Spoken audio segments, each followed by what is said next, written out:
Labai permainingos rungtynės, vis tik baigtas pasirodymas Taurėje. Kaip trenerio akimis šiandien, kiek komandos susitvarkė su tomis užduotimis? Užduotis buvo, aišku, laimėti Žalgirį. Kitaip mes nebūtume patekę į kitą etapą, bet užduoties nevyko. O kova buvo, niekam priekaištų neturiu.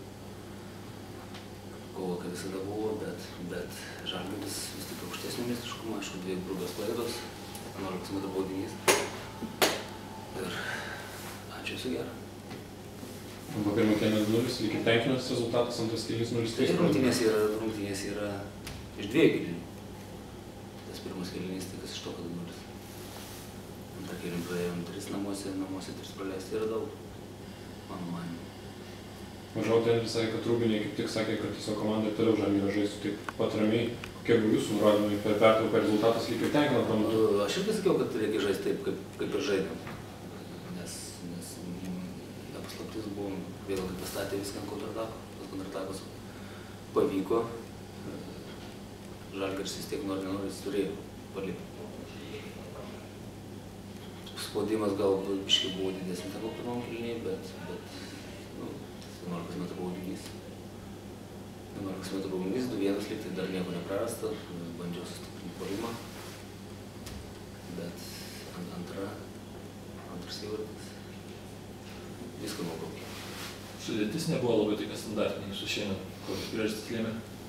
Tai eilė žaidėjų iš tikrųjų dėl įtempto grafiko, ne vien mūsų, bet ir kitų gal komandų, bet eilė žaidėjų traukia komandą ir atsistatymas yra per trumpas.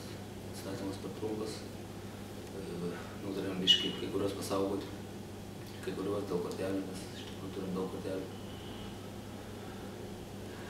Tai tas ir nulėmė. Davėm žaidėjams, kurie treniruojasi kartu, kurie taip pat skaitosi pirmos komandos žaidėjai. Įmetėm į mėsmalytę tokią lengvą. Ši vieta išplauks. Vieni susitvarkė, vieni gal ne.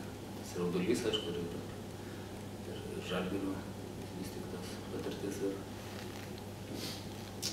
kitus paveikė, aišku. Tai gal koncentracija į šeštadienio rungtynės?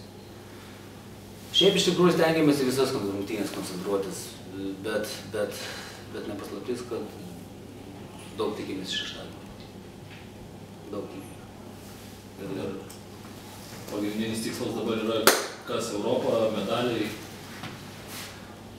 Pagrindinis tikslas tai yra vieta, kuri garantuotų kelialapį į Europą.